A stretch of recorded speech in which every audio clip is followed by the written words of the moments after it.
So এটা আমার first video. আমি আমার গেট প্রিপারেশন জার্নিটাকে শেয়ার করব। সো আমি আমার প্রথম গেট অ্যাটেম্প দিই ইয়ার 2022-তে। আমি এই এক্সামটার ব্যাপারে প্রথমবার আমি জানতে পারি থ্রু ওয়ার্ড অফ মাউথ। তখন আমি জাস্ট ফর্ম ফিল আপ করে দিয়েছিলাম, আমি কোনো সেরকম প্রিপারেশন নিইনি। আমি জাস্ট এক্সামটা দিয়েছিলাম জাস্ট ফর এক্সপিরিয়েন্স, মানে এক্সামটা কীরকম। আমি তখন জেনেছিলাম যে এমন একটা এক্সাম আছে যেখানে আমি এমটেকের জন্য বড় বড় কলেজেসে অ্যাডমিশন নিতে পারবো, আমি পিএইচডির জন্য আমি অ্যাডমিশন নিতে পারবো থ্রু গেট। তো আমি তাই জন্য ভেবে নিলাম আমি জাস্ট একবার আমি ফর্ম ফিল আপ করে নিই, আমি জাস্ট দেখতে চাই এই এক্সামটা কীরকম। আমি জাস্ট এক্সামটা জাস্ট এমনিই বসেছিলাম জাস্ট ফর এক্সপিরিয়েন্স। যার ফলস্বরূপ কী হলো, আমি এক্সামটাকে আমি ক্লিয়ার করতে পারিনি। অ্যান্ড তারপরে আমার আমার সেই সময় এমএসসি ম্যাথামেটিক্সের ফাইনাল ইয়ার ছিল, তখন আমি সেটা ক্লিয়ার করলাম। তারপরে আমি আবার 2023-এর গেট এক্সামের জন্য আমি প্রিপারেশান নিতে আমি শুরু করি।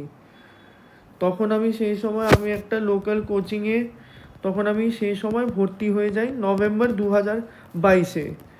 আমি নভেম্বর 2022 আমি ভর্তি হয়ে যাই। ইন দ্যাট পিরিয়ড আমি তখন সেই সময় লিনিয়ার অ্যালজেব্রা, তখন সেই সময় ওডিই, আর তখন সেই সময় আমি নিজে থেকে আমি একটু পিডিই আর কমপ্লেক্স অ্যানালিসিসটা আমি পড়তে শুরু করে দিই। আমি রিয়েল অ্যানালিসিসটা আমার যথেষ্ট আমার ভয় লাগতো, তো আমি ওটাকে জাস্ট অ্যাভয়েড করেছিলাম। ভেবেছিলাম আমি এই 4টে টপিক দিয়ে আমি জাস্ট ক্লিয়ার করতে পারবো, কারণ আমি কাট অফ দেখে রেখেছিলাম, কাট অফ যথেষ্ট কম যায়, মানে 27, কারণ 2022-এরটাও অ্যারাউন্ড 27 কাট অফ ছিল, কখনো 29 কাট অফ যায়। তো হয়তো এই হাতে গোনা কয়েকটা টপিক দিয়ে আমি ক্লিয়ার করে যাব।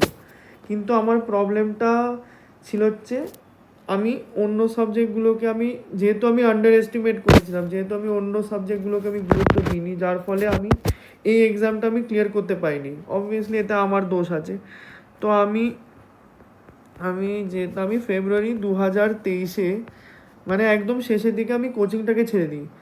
তারপর আমি নিজে থেকে তারপরে রিয়েল অ্যানালিসিস, আমি এখানে সব শর্ট ফর্মগুলি আমি ইউজ করছি। যেমন লিনিয়ার অ্যালজেব্রার জন্য এলএ, ওডির জন্য অর্ডিনারি ডিফারেনশিয়াল ইকুয়েশন, এবার পার্শিয়াল ডিফারেনশিয়াল ইকুয়েশনের জন্য পিডিই, কমপ্লেক্স অ্যানালিসিসের জন্য সিএ। এবার রিয়েল অ্যানালিসিসের জন্য আমি আলাদা করে খাটতে শুরু করলাম। তারপর আমি গ্রুপ থিওরি আমি নিজে থেকে পড়তে শুরু করে দিয়েছি। তারপরে রিং থিওরি আমি নিজে থেকে পড়তে শুরু করে দিয়েছি। এবার তার সাথে সাথে আমি নিউমেরিক্যাল অ্যানালিসিসটাও আমি পড়ছিলাম, একটু আমি এলপিপি লিনিয়ার প্রোগ্রামিং প্রবলেমটাও পড়ছিলাম। তারই মধ্যে নোটিফিকেশান এসেছিল সিএসআই ইউজিসি নেট এক্সামের। এবার আমার যে মূল যেটা প্রবলেম যেটা ফেস করেছিলাম সেটা হচ্ছে আমি ঠিকঠাক করে টাইম ম্যানেজ করতে পারিনি। তো তাই জন্য আমি নতুন কোচিংয়ের মক টেস্ট দিতে শুরু করে দিই। আমি ডেইলি অ্যাটলিস্ট একটা করে মক টেস্ট দিই।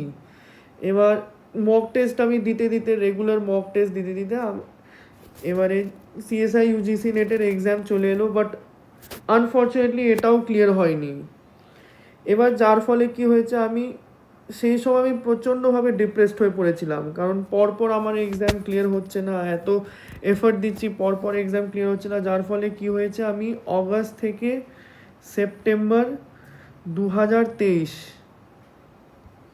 অবধি কোনো এক্সামের প্রিপারেশন নিইনি। আমি জাস্ট ওই ডিপ্রেসিং মুহূর্ত থেকে জাস্ট বেরিয়ে আসতে চেয়েছিলাম। অ্যান্ড হ্যাঁ, বাই দ্য ওয়ে, এই যে দুটো কোচিংয়ে ছিলাম এপ্রিল থেকে মে 2023 অবধি মক টেস্ট দিয়েছিলাম। সো আমার প্রিপারেশানটা রিস্টার্ট করি অক্টোবর 2023-এ। আবার অক্টোবর 2023 থেকে রিস্টার্ট করি। তখন একটা জিনিস বুঝতে পারি, আমি খুব অর্গানাইজড ওয়েতে প্রিপেয়ার করছিলাম না। তখন সেই সময় যা টপিক আমার ভালো লাগছিল র্যান্ডামলি সেই টপিক তুলে পড়তে শুরু করে দিয়েছি। এবারে ডিসাইড করে নিয়েছি যেভাবে পড়বো খুব অর্গানাইজড ওয়েতে পড়বো, আর তারপরে টপিক শেষ হওয়ার পর সাথে সাথে রিভাইজ করতে শুরু করব। আমি শুরু করেছি অবভিয়াসলি আমি লিনিয়ার অ্যালজেব্রা দিয়ে আমি স্টার্ট করেছি, তারপরে আমি রিয়েল অ্যানালিসিস আমি টপিকটা ধরেছি, তারপর আমি কমপ্লেক্স অ্যানালিসিসটাকে আমি তারপরে সেটার ওপর আমি জোর দিতে শুরু করেছি, তারপরে গ্রুপ থিওরি, রিং থিওরি, আর তারপরে ফিল্ড, না এটা এটা একটু ভুল হয়ে গেল, হ্যাঁ ফিল্ড থিওরি, তখন ফিল্ড থিওরি আমি সেটা পড়ি, তারপর ordinary differential equation, partial differential equation, integral equation, এবার সিওভি, নিউমেরিক্যাল অ্যানালিসিস, আর তারপরে এলপিপি। আমি এই সবকটা টপিক আমি সিকোয়েন্সিয়ালি, আমি যে সিকোয়েন্সে লিখেছি আমি সেই সিকোয়েন্সে আমি পড়তে শুরু করে দিই আমি। আর যখনই আমার একটা টপিক শেষ হচ্ছে আমি আমি টাইম টু টাইম আমি ওটা রিভাইজ করতে শুরু করে দিই। আর এরই মাঝখানে আমি প্রিভিয়াস ইয়ার কোয়েশ্চেন্স আমি সলভ করতে শুরু করে দিই। অ্যান্ড আমি রেগুলারলি আমি এটা করতে থাকছি যতদিন না এক্সাম আসছে। এই টাইম পিরিয়ডের মধ্যে আমি বি সেট এক্সামিনেশন, আবার নেট এক্সামিনেশনের জন্য ফর্ম ফিল আপ করে দিয়েছি, অ্যান্ড আবার গেট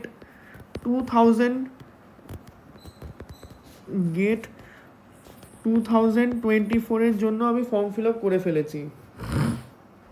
অ্যান্ড ইভেনচুয়ালি এইভাবে আমি ইউজুয়াল ওয়েতে প্রিপেয়ার করতে করতে চলে এলো ডাব্লিউবি সেট এক্সাম দিলাম, তারপরে সিএসআই ইউজিসি নেটের যে ডিসেম্বর 2023 যে শিফট আমি সেই এক্সামটা দিলাম, অ্যান্ড ফাস্ট ফরওয়ার্ড টু 2024 ফেব্রুয়ারি আমি আবার গেট এক্সাম লিখলাম। অ্যান্ড আমি যে অর্গানাইজড ওয়েতে আমি পড়াশোনা আমি স্টার্ট করেছিলাম, এটা আস্তে আস্তে আমাকে রেজাল্ট দিতে আমাকে শুরু করে দিয়েছে। শুরুতে আমি অবভিয়াসলি আমি সিএসআই ইউজিসি নেট কোয়ালিফাই করতে পারিনি, বাট আমি ডাব্লিউবি সেট ক্লিয়ার করে ফেলেছি, অ্যান্ড 2024-এর সেট আমি ক্লিয়ার করে ফেলেছিলাম। ইভেন তো আমি র্যাঙ্ক খুব একটা ভালো ছিল না, বাট অ্যাটলিস্ট আমি ইন দ্য লং রান আমি সে কনফিডেন্সটা আমি পেয়ে গেছিলাম যে আমি গেট দিতে পারবো। ওই সময় আমার অল ইন্ডিয়া র্যাঙ্ক ছিল গেটে 1150। আমার খুব একটা ভালো র্যাঙ্ক নয়, অল ইন্ডিয়া র্যাঙ্ক 1150, কোনো ভালো কলেজও পাবো না। সো আমি যে অর্ডারে আমি বলেছি, আমি যে অর্ডারে আমি পড়ছিলাম, আমি সেই অর্ডারেই আমি পড়া স্টার্ট করে আমি কন্টিনিউ করেছি ইন দ্য এন্টায়ার 2024।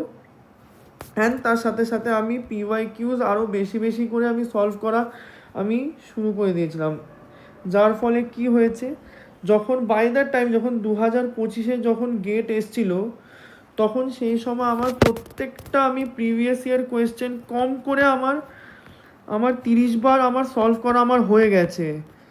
হ্যাঁ, কম করে আমার 30 বার আমার অ্যাটলিস্ট সলভ করা আমার হয়ে গেছিলো আমার। আর আমার অ্যাটলিস্ট আমার একটা টপিক অ্যাটলিস্ট আমার অনেকবার আমার রিভাইজ দেওয়া হয়ে গেছিলো, যার ফলে কি হয়েছিল, যখন আমি এক্সাম দিয়ে যখন আমি বেরিয়ে এসেছিলাম, তখন আমি ভীষণভাবে আমি স্যাটিসফাইড আমি হয়েছিলাম, আমি ভীষণভাবে স্যাটিসফাইড ছিলাম। মানে আমি 2022, 23 আর 24-এ আমি যেরকম অ্যাটেম্প্ট আমি দিয়েছিলাম, তাদের থেকে কম্পারেটিভলি আমি অনেক অনেক বেটার আমি একটা অ্যাটেম্প্ট আমি দিয়েছি। অ্যান্ড ইভেনচুয়ালি ওই দিন আমি যখন বিশ্রাম নিয়ে যখন আমি কিছু কোয়েশ্চেন ডিসকাশন যখন আমি দেখি আমার কিছু কোয়েশ্চেন ভুল গেছে, তখন একটু আপসেট হয়েছিলাম। কিন্তু যেদিন যখন কোয়েশ্চেন পেপার আর প্রফেশনাল আনসার কি যখন দিয়েছে, তখন একটু আমার মধ্যে কনফিডেন্স এসে গেছিলো যে হ্যাঁ আমি এবারে আমি ভালো র্যাঙ্ক আমি পাবো আমি তখন। অ্যান্ড 2024-এ যখন আমি গেট ম্যাথামেটিক্স যখন ক্লিয়ার করি, সেটা আমাকে কনফিডেন্স দিয়েছে যে আমি গেট স্ট্যাটিস্টিক্সের জন্যও বসেছি। সো এইবারে আমি আমি ম্যাথামেটিক্সও দিয়েছিলাম, আমি স্ট্যাটিস্টিক্সও আমি তখন সেই সময় দিয়েছিলাম। এটা শর্ট ফর্মে এরা এসটি বলে, স্ট্যাটিস্টিক্স।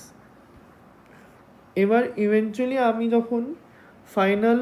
যখন আমি আনসার কি যখন আমি দেখলাম, যখন আমি সেই সময় প্রফেশনাল আনসার কিটা যখন আমি দেখলাম, তখন একটু আমার মধ্যে কনফিডেন্স আমার বিল্ড হয়েছিল যে হ্যাঁ এইবারে আমি একটা ভালো র্যাঙ্ক পাবো। অ্যাটলিস্ট টপ 250-র মধ্যে র্যাঙ্ক পাবো। অ্যান্ড ফাইনালি যখন রেজাল্ট যখন এলো তখন আমি পেলাম all India rank 60th।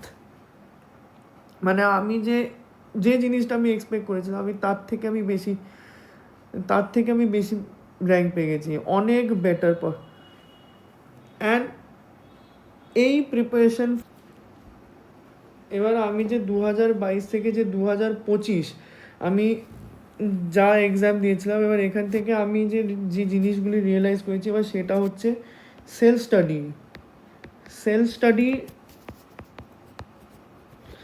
Study মানে বিশাল ইম্পর্টেন্স। মানে এই যে আমি যে 2022 থেকে 2025 যে গেট এক্সাম লিখেছি সেখান থেকে বুঝছি সেলফ স্টাডি ভীষণই ইম্পর্টেন্ট। এবার আমি 2023 আমি একটা বড় মিস্টেক যেটা করেছিলাম সেটা হচ্ছে আমি কোচিং ম্যাটেরিয়ালের ওপর আমি ডিপেন্ডেন্ট হয়ে পড়েছিলাম। আমি নিজে থেকে আমি কোনো এক্সট্রা আমি ইনপুট দিইনি, যার ফলে আমার গেট 2023টা আমি ক্লিয়ার করতে পারিনি। এবার সেকেন্ডলি হচ্ছে পিওয়াই কিউজ সলভ করাটা মানে ভীষণ ইম্পর্টেন্ট। মানে পিওয়াই কিউ আমি যখন বারবার সলভ করেছি তখন আমি প্রত্যেকটা টপিকের কতটা কি ওয়েটেজ সেইটা আমি বুঝতে পেরেছিলাম আমি রিপিটেডলি পিওয়াই কিউ সলভ করে। অ্যান্ড 3 নম্বর হচ্ছে নো ইগো সলভিং।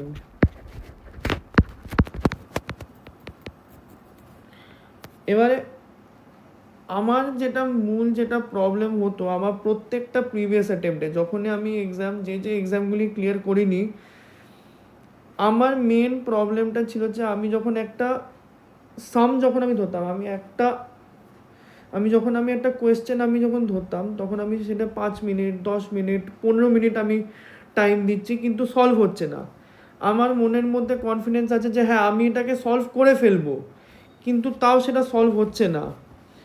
আমি না চাইলে আমি জানি আমি এটা পারবো না, কিন্তু তা সত্ত্বেও আমি ইগোতে গেড়ে বসে গেছিলাম যে আমি এটা সলভ করে ছাড়বো। এর চোটে কি হয় আমার টাইম ওয়েস্ট হয়ে গেছিলো, আমি কোয়েশ্চেন মিস করে গেছিলাম, যেটা আমি হয়তো ইজিলি সলভ করে আমি আরও বেশি হয়তো মার্কস পেতে পারতাম, কিন্তু হয়নি শুধুমাত্র এই ইগো সলভিংয়ের জন্য। যে জিনিসটাকে আমি পুরোপুরি 2025 গেট ম্যাথামেটিক্সে আর গেট স্ট্যাটিস্টিক্সে আমি নিজেকে এটা পুরো কন্ট্রোল করতে পেরেছি, যার ফলে আমার র্যাঙ্ক অনেক বেটার চলে এসছে। So that's it. আমি আমার ভিডিও এখানেই শেষ করছি। তো এটা আমার প্রথম ভিডিও। আমি চেষ্টা করব যে আমি যা ভুল এই ভিডিওতে করেছি আমি পরের ভিডিওতে সেগুলোকে কারেক্ট করার পুরো চেষ্টা করব। Thank you so much.